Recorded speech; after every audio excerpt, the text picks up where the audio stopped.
ePicture TV. Efata Church Mtwara TV. Napenda kuchukua nafasi hii kumshukuru Mungu kwa kuturidhia siku ya leo kuwepo katika ibada ya leo ambayo iliongozwa na mchungaji kiongozi anaitwa Joymaita Mgina, na somo la leo lilikuwa ni nzuri sana. Ilikuwa nasema uzuri wa kule ambako tunakwenda. Sisi kama wanaifuata, huu ni mwaka wa kwenye nafasi.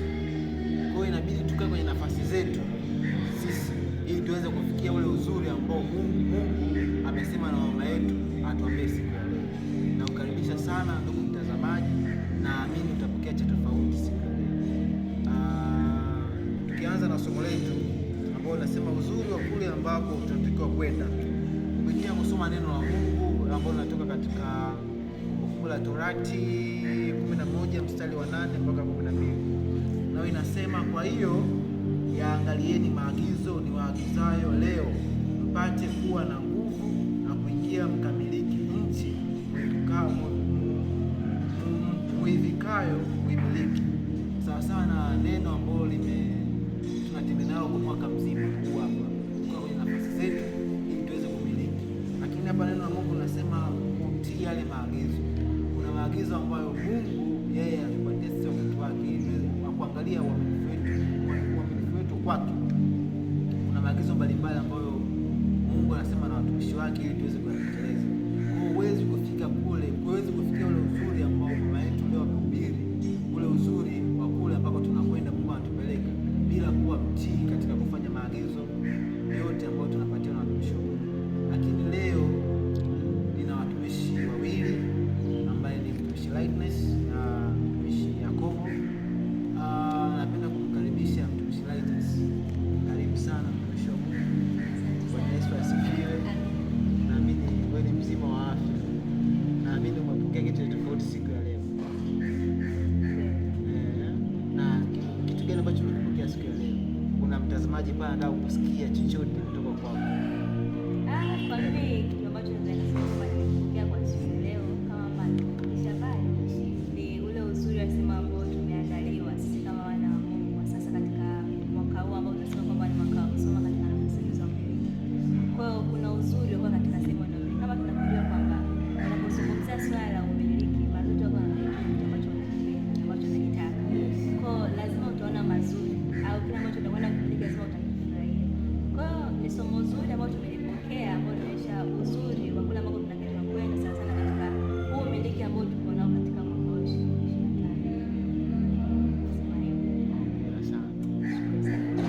Uzuri wa kule kumiliki. Mimi natamani tukumiliki wote wanaefuata kwa ujumla, hata wale ambao wanatusikiliza saa hii wajue kwamba huu ni mwaka wa kumiliki na kwamba hii nafasi. Kuna nafasi mbalimbali ambazo Mungu ametupatia, nafasi ya uaskofu, nafasi ya kuwa mtunza hazina, nafasi ya uimbaji. Kwa hiyo mimi naamini kupitia kukaa vizuri kwenye zile nafasi ambazo Mungu ametupatia tutaenda kumiliki.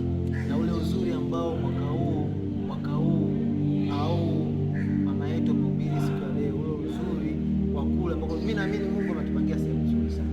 Lakini naangalia tu uaminifu wetu kwake.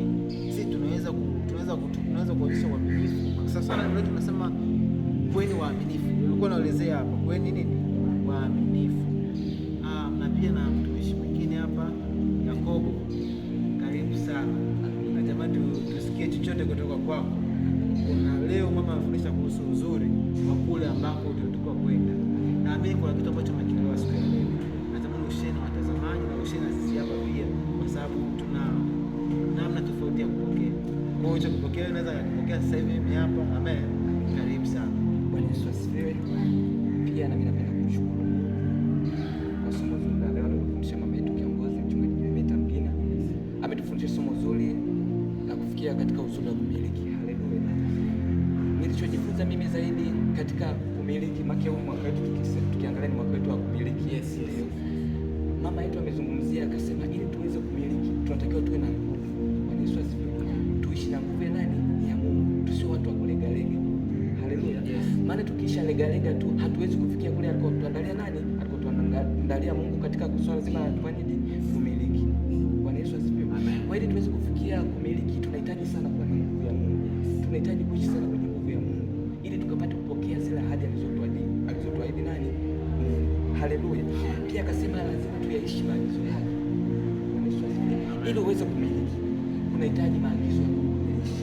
Maagizo ya Mungu yakae ndani yako, zile amri za Mungu zikae ndani yako. Maana hawezi kufikia umiliki bila kuziruhusu au bila kuyaishi yale maisha anayotaka Mungu kuyaishi. Bwana Yesu asifiwe. Kwa nini nimejifunza vitu vingi sana ili niishi katika uzuri wa Mungu. Kumbe natakiwa niishi na nguvu ya Mungu. Nifanye kuwa nguvu ya Mungu ni moja ya pati ya maisha yangu. Bwana Yesu asifiwe. Nikishaifanya nguvu ya Mungu moja ya pati ya maisha yangu, Mungu moja kwa moja na ruhusu nifanyeje? Umiliki. Bwana Yesu asifiwe. Amina mtumishi. Amen. Nimejifunza kitu kutoka kwako. Kuwa na nguvu ya Mungu. Nakumbuka kuna kama ile wiki tatu zimepita, apostle tufundisha kuhusu kuwa na nguvu ya Mungu. Unaweza kuwa vitu vingi sawa sema ambapo uliopo, lakini kupitia ile nguvu ya Mungu iliyokuwa ndani yako, yaani unafika tu vitu vinakuwa sawa. Au apostle alifundisha akasema kupitia kuwa na nguvu ndani ya moyo wako, yaani ukifika sehemu hata kama pepo lipo lazima litakimbia. Kweli alisema ni utakuwa umeruhusu nguvu ya Mungu kama wapi ndani yako. Yes. Na alikusia kitu akasema wachawi walikuwepo hapa duniani au wakubwa giza hawezi kuruhusu kufikia kule ambako Mungu anakusudia. Lakini ukiwa na nguvu ya Mungu ndani, nguvu ya Mungu inapatikana kwa maombi na kusoma neno la Mungu kila wakati. Yaani neno la Mungu utamani lije ndani ya moyo wako. Yaani neno la Mungu ikija ndani ya moyo wako utaishi. Sasa yaani kazi itakuwa rahisi. Maana mtu mwingine anakuambia utakatifu. Utakatifu ni nini? Nifanye nini? Mtu mwingine anaweza kufikia kama ni very complicated, lakini ni kitu ambacho ni rahisi sana. Na ukikubali tu, amesema ukikubali na kutenda kula mema yaishi. Kwa hiyo nguvu ya Mungu sio lazima tuwe nazo. Lazima tuishi yale maagizo ambayo Mungu ametupa sisi tuyaishi. Tumeambiwa watumishi wa Mungu tuko mbaki, lakini watu wengine wanaondoka. Ni kutokutia yale maagizo. Kwa mwingine kubaki pale ndio unapokea baraka zako pale pale. Lakini mtu anaondoka, maana yake nini? Anapishana nini? Na zile baraka zake. Amen. Lakini hapa mama alitufundisha kitu kingine, nasema uzuri wa kumiliki. Kuna yani, unajua ukiwa ndani ya umiliki kuna uzuri wake. Yaani unajihisi hata ile yako inakuwa ni nzuri. Kama msha experience kwa kitu. Yaani imagine unakaa sehemu alafu mawazo yako kama una upungufu wa kitu fulani. Maana ukimiliki unakuwa una upungufu. Lakini unakaa hata baraka inakuwa ni rahisi. Unakuwa na moyo wa shukrani. Mungu unakuja kwenye mahali, Mungu asante. Unifanyia hiki, unifanyia kile, unifanyia kile. Asante. Lakini ukiwa haujamiliki, haujafika kule ambapo Mungu anakusudia, unakuwa na manunguniko. Kuna manunguniko yanaumbika ndani yako. Nikaanza na kuslide. Kuna uzuri wa kumiliki ndani ya Kristo. Wewe kama wewe unaweza kujifunza.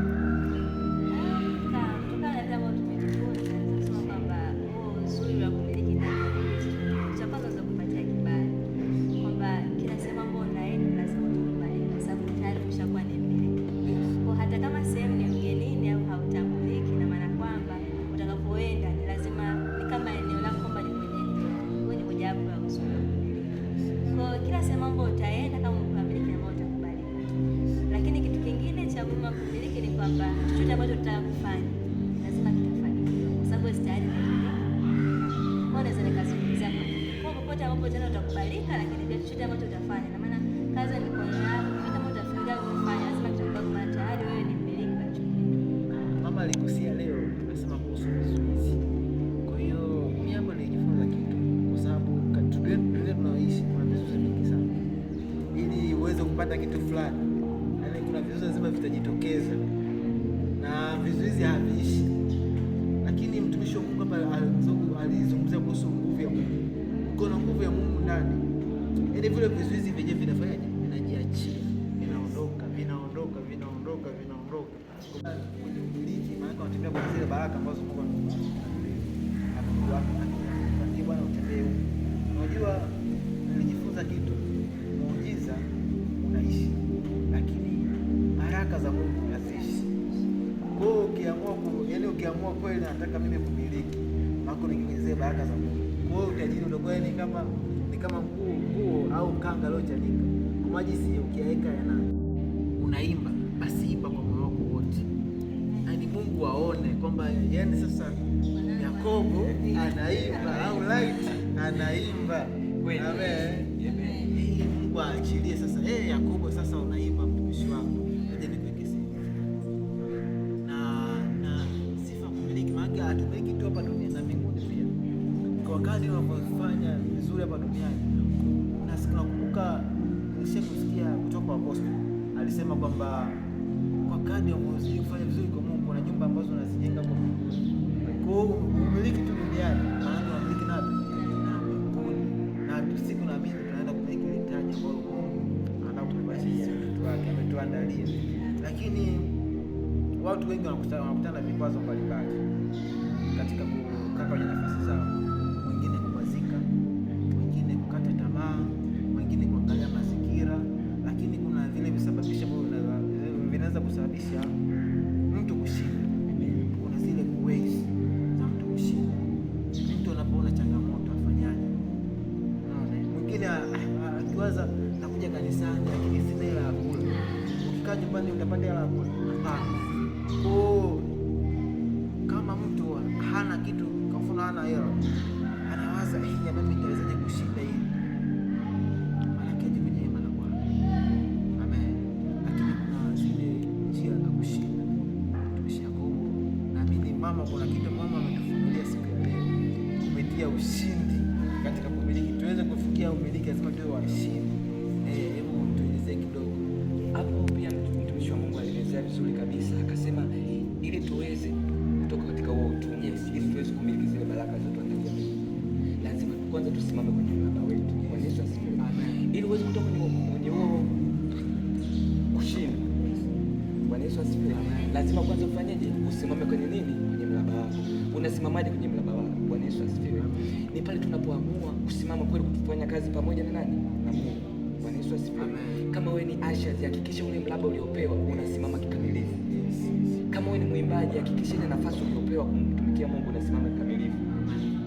Bwana Yesu asifiwe. Kama wewe ni askofu, unatakiwa uhakikishe kwenye ule mlaba uliopewa unausimamia kikamilifu. Bwana Yesu asifiwe. Ukishafanya hivyo inakusaidia kuepukana na nini? Kuepukana na hivyo kushindwa. Bwana Yesu asifiwe. Au kuwa mtumwa. Bwana Yesu asifiwe. Pia kingine akazungumzia akasema lazima nikutenga na nini? Na vishawishi. Bwana Yesu asifiwe. Lazima nikubaliane kufanyaje? Kuwa nje na vishawishi, makundi ya vishawishi. Nisikubali kukaa katika makundi ya vishawishi. Leo labda nimetoka kanisani hapa, unakutana na mtu rafiki yako, labda ulikuwa mjui au unamjua, anakushawishi labda tu tukaibe. Bwana Yesu asifiwe. Na hilo wazo likuwepo ndani, umetoka ibadani kutukuza Mungu vizuri. Bwana Yesu asifiwe. Umetoka unakutana na makundi mbalimbali na kushawishi kufanya vitu ambavyo haviko ndani ya nini? Ya uwepo wa Mungu. Bwana Yesu asifiwe. Kwa hiyo ukishafanya vitu kama hivi vinakufanya kuwa nani? Kuwa mtumwa. Hauwezi kufikia zile baraka Mungu azofanya kuandalia. Hauwezi kufikia ule umiliki ambao Mungu ameandaa kwa ajili ya nini? Ya maisha yako. Bwana Yesu asifiwe. Kwa ili tuweze kufikia ule umiliki au ili tuweze kufikia zile baraka za Mungu, lazima kwanza tuepukane na nini? Na hivi vitu. Tuepukane na makundi ya ushawishi. Pia tuhakikishe unasimama kwenye mlaba wako. Maana Mungu akishaona wewe umesimama, ni kirahisi kufanyaje? Kubariki zile baraka zote ahidi. Maana tumeambiwa mbingu na vyote vijazavyo ni nini? Bwana Yesu asifiwe. Kwa hiyo mimi nimemwelewa sana mtumishi wa Mungu mwenyewe, mama yetu ametufundisha somo zuri, naamini ile somo limemtoa sehemu kwenye sehemu. Amen, amen. Ninaamini kupitia hata watazamaji wanatusikiliza kupitia hii kesi, kuna kitu atajifunza siku ya leo. Amen. Ni baada iliyokuwa nzuri sana, mama yetu ametufundisha vitu nyeti ambavyo naamini kupitia hili somo wiki ijayo tutakuwa na shuhuda nyingi sana.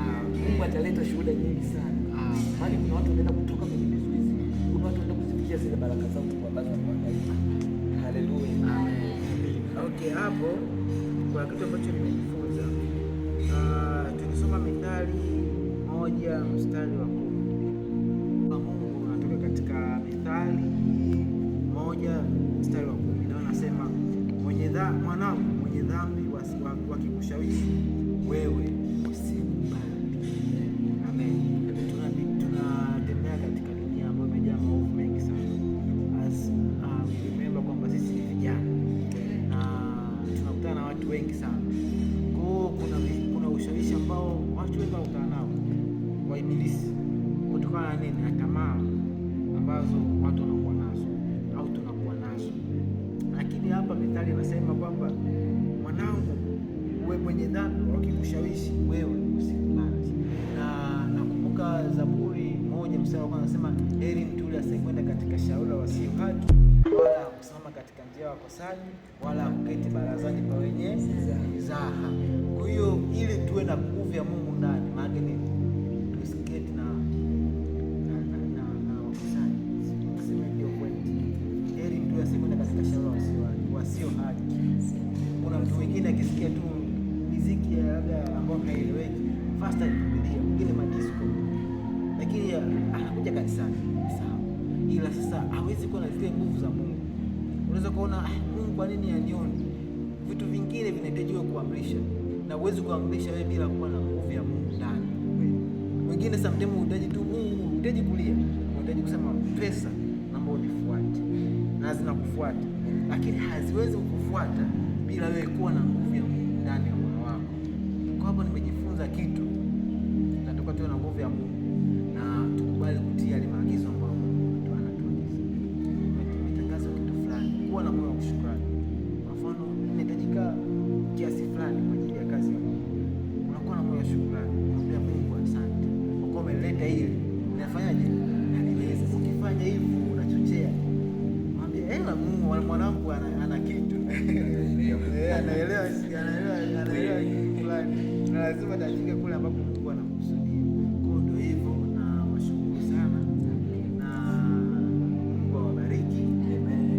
Tulikuwa na kipindi kizuri sana siku ya leo, na mtazamaji wetu nasi anaelewa kitu, naamini atazingatia kile ambacho tumejifunza siku ya leo. Na napenda kuchukua nafasi hii kuwakaribisha wote. Tuna ibada hapa kanisa la Ifata Mtwara, tunapatikana maeneo ya Ligula B kwa Masawe. Ukija hapo utaona bango nje imeandika Ifata Mtwara. Karibu sana. Ibada Jumapili zinaanza saa 2 kamili. Tunakukaribisha sana na usipange kukosa. Lakini watumishi wa Mungu, napenda kumaliza na kitu kimoja, kuwahi ibada. Kuna siri katika kuwahi ibada. Kwa wakati tunamkaribisha mtu, tunakuuliza tena awahi ibadani, kwa sababu siagizo kwamba ibada inaanza saa ngapi? Saa 2 kamili. Kwa hiyo ukifika saa 2:30 maana umekiuka agizo. Na unaweza kusema kwamba Mungu mimi anijibu, lakini Mungu alikuwa anataka tu kwamba umefaa kunawahi ibada ili akuamini. Amen. Kwa hiyo ibada zetu za saa 2 kamili, na tuna ibada katikati ya wiki. Tuna ibada ya ukombozi siku ya Jumatano ambayo ni saa 11 jioni. Kwa hiyo nakaribisha sana. Karibu.